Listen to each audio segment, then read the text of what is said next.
Karibu kwa mara nyingine tena mtazamaji wa The World News katika kipindi hiki cha ulimwengu wa siasa. Jina langu ni Adam Hussein. Uturuki na Pakistan hawataishambulia Iran hasa katika kipindi hiki cha vita ikiwa Marekani itaendelea kutumia ngome za kijeshi za Saudi Arabia kuishambulia Iran, lakini pia wakati ambapo Iran itaamua kulipa kisasi.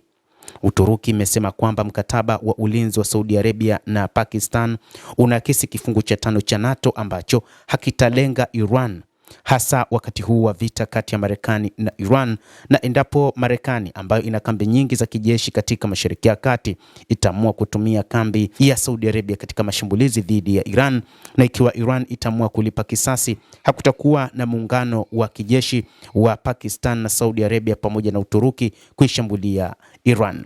Mkataba wa kiulinzi uliotiwa saini kati ya Uturuki, Pakistan na Saudi Arabia kiufundi ni sawa na mkataba wa ulinzi unaozingatia sheria namba 5 ya NATO. Waziri wa mambo ya nje wa Uturuki Hakan Fidan alisema Jumamosi, na kuongeza kuwa makubaliano hayo hayalengi Iran.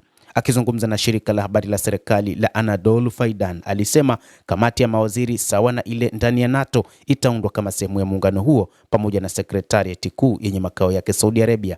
Misri inasema itaweza kujiunga na mkataba huo mara baada ya masuala fulani ya kiufundi kutatuliwa. Anasema Saudi Arabia, Pakistan na Uturuki zilitia saini makubaliano hayo mnamo siku ya Ijumaa, yakiwaleta pamoja viongozi wa nchi hizo tatu: mwanamfalme wa Saudi Arabia Mohammed bin Salman, rais wa Uturuki Recep Tayyip Erdogan na waziri mkuu wa Pakistan Shehbaz Sharif.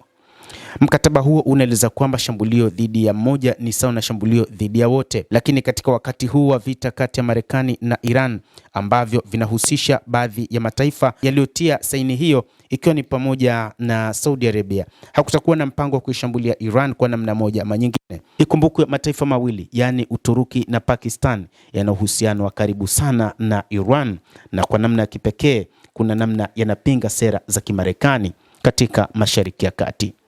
Makubaliano hayo yanasema kuwa shambulizi lolote la silaha dhidi ya mojawapo nchi hizo litachukuliwa kuwa ni shambulizi dhidi ya nchi hizo zote, kwa mujibu wa taarifa kutoka Wizara ya Mambo ya Nje ya Pakistan.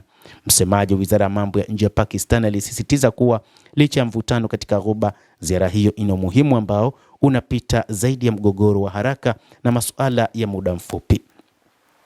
Hata hivyo, kulikuwa na baadhi ya viongozi huko Iran wakisema kwamba Saudi Arabia haitapona ikiwa itakubali kuendelea kutumiwa na Marekani katika kuanzisha mashambulizi dhidi ya Iran. Viongozi wa Iran wameapa kwamba wataendelea kuishambulia Saudi Arabia ikiwa itaamua kuendelea kuunga mkono upande wa Marekani, hasa katika kuipa maeneo yake kile inachoita ngome za kijeshi na mashambulizi kutoka katika taifa hilo la Kiislamu la Saudia, na kwamba ikiwa mashambulizi hayo yatafanyika kupitia nchi hiyo, ni wazi Iran itaishambulia vilivyo nchi hiyo ya Saudi Arabia. Mtazamaji, endelea kutufuatilia na nikusihi usisahau kulike, kucomment, kadhalika kusubscribe channel yetu hii ili upate habari hizi kwa mapana kupitia The World News. Mimi ni Adam Hussein, endelea kuwa nasi wakati wote, endelea kutufuatilia ujue ni nini kinachojiri duniani.